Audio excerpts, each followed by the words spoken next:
Frederick Dodson in his book, Parallel Universes of Self, to indicate that when your identity changes, your reality changes. Identity and reality, he says, are synonymous. And the biocybernaut training has the ability to enable people to change at a level of identity. As Robert Dilts, one of the second-tier luminaries of the NLP movement, neuro-linguistic programming, said to me when he and I met around his new book, I think it was new in 1992, called Changing Beliefs. He said, when you can get people to change their beliefs, then the emotions under that change and the behaviors underlying the emotions change. And, I was supportive and encouraging and saying, yeah, that's really wonderful. And I said, here at Biocybernaut, we can assist people in changing at a level of identity. And he, jaw dropped, eyes got big. And he said, the only thing I know that can change a person at a level of identity is a spiritual awakening. And I smiled and I said, Robert, you said it, not me. And so people achieve these changes in identity through a spiritual awakening. And I think it's now time to be helpful more because, one, the change in the zeitgeist, where people are more open to this. And we tried it out in the last training where I showed up on day one and explained to people when we showed them the slide on changing identity. I then went further and said, when you change your identity, you change your reality because identity and reality are synonymous. And so in the forgiveness process, which you remember well, you have your court, you have your unimpeachable high beings, the judges. You bring in the person you're going to forgive and you charge them. Then you go into feeling the pain. And if your alpha drops sufficiently, so most of your scores turn white, then you can begin the forgiveness. The first step is decide to forgive. Mm-hmm. Second step is look for the good or the gift that came from this painful event. And then you go on walking in their shoes and so on. But that step, I asked everybody, there were 5 people in the training, a group of 3 and another group of 2. And I said, how long do you spend in deciding to forgive? And everybody said, well, just a moment. And I said, I want you to amend that. I want you to do this differently. In the moment where you decide to forgive, maybe you don't know how, maybe you're not even 100% ready to forgive. It's my right to be angry. That person did such terrible things. So you may not even be fully ready. But when you decide to forgive, we tell people that's the first step. I explain to people in that moment, you are taking on, briefly, the identity of someone who has forgiven. Taking on a new identity. Well, we know that when you change your identity, you change your reality because they're synonymous. And so I ask people to linger in that moment where they decide to forgive and explore what it feels like to be a person who has forgiven. And so that was our first salient into introducing that. The second reason for now being more open and honest about this is that it's the truth. And I've gotten a lot of arrows in my back by being out in front. But at this point, I really don't care because this is what I know to be the truth. This is the truth as I know it.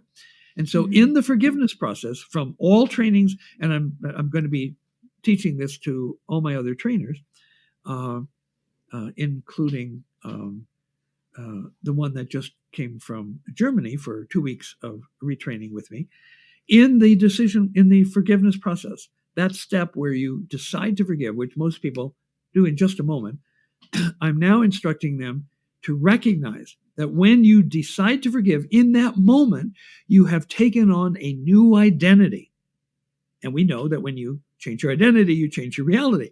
And so the forgiveness process is extremely powerful.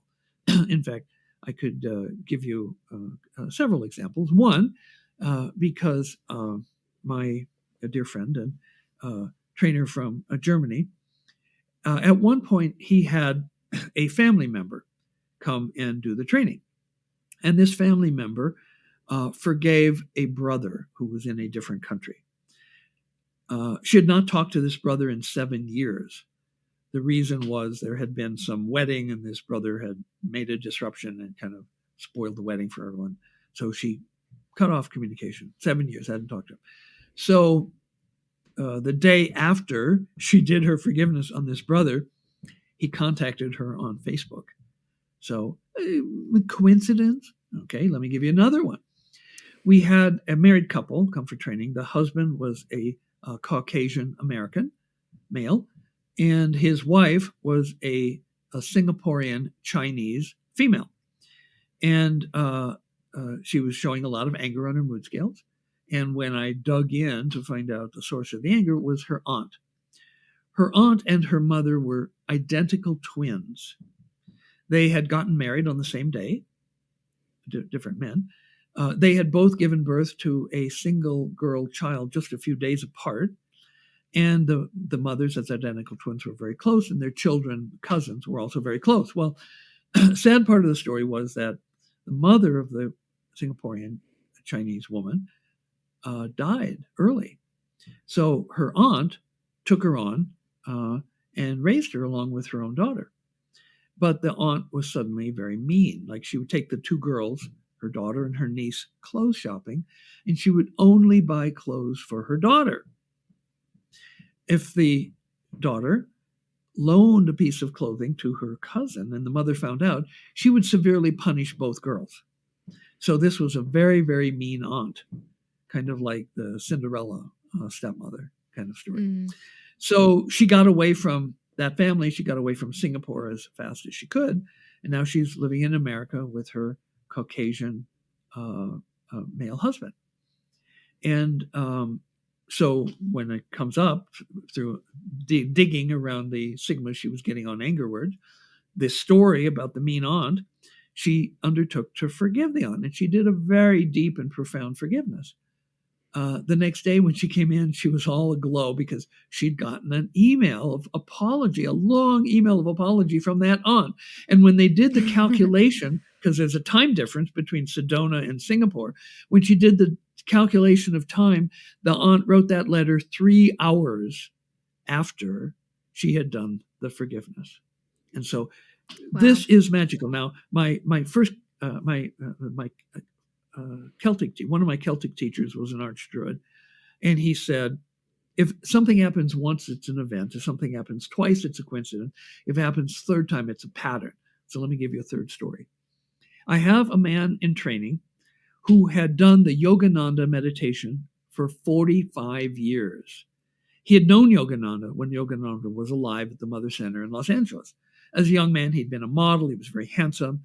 And when he would sit and meditate, 45 years later, he looked like the perfect Western yogi, perfect posture and, bearded and looking very saintly. But as we could see with the mood scales, inside, he was a deeply embittered, angry old man. And so as I'm quizzing him about the mood scales and why all this anger is showing up, and he said, well, I'm angry at my sister. And I said, I didn't know you had a sister. He goes, well, I haven't talked to her for 26 years. He had 10 siblings. He was on the outs with every single one of them. He probably knew to the minute when he cut off communication with that sister 26 years ago. So, following instructions, he goes and forgives the sister. And the next morning, that sister called him at the hotel. This training center was in California. Sister was 1,000 miles away in Utah. And when he did the forgiveness, she magically, transformationally, transcendently felt a shift in the energy. So she went to her Rolodex, found the last known number for this long-gone brother. It was a work number. She called the number, and they said, yeah, he still works here, but he's not here. He's in California doing some brain training. And so because she could prove that she was a sister, they gave her the hotel number where he was staying, and she called the next morning, and brother and sister were reunited. So there are 3 examples of the magical, transcendent effects of the Biocybernaut forgiveness. And so the second reason for me to be beginning now, coming out of the closet about the mystical sources of the effectiveness, is that because it's the truth, as I understand it. And why would I withhold the truth from people? If they're not ready for it, well, they're not ready for it. But if they're in the training and we give them some clues about, well, now, if you open this door, it's going to lead to more than just some good feelings. you're going to enter an entirely new world, like Hermann Hesse's Magic Kingdom. Some of the magic doors people don't open in their lifetimes. Well, I want people to have the opportunity to see the doors and then to be able to make an informed decision about whether to open those doors to the transcendent reality that awaits them as soon as they change their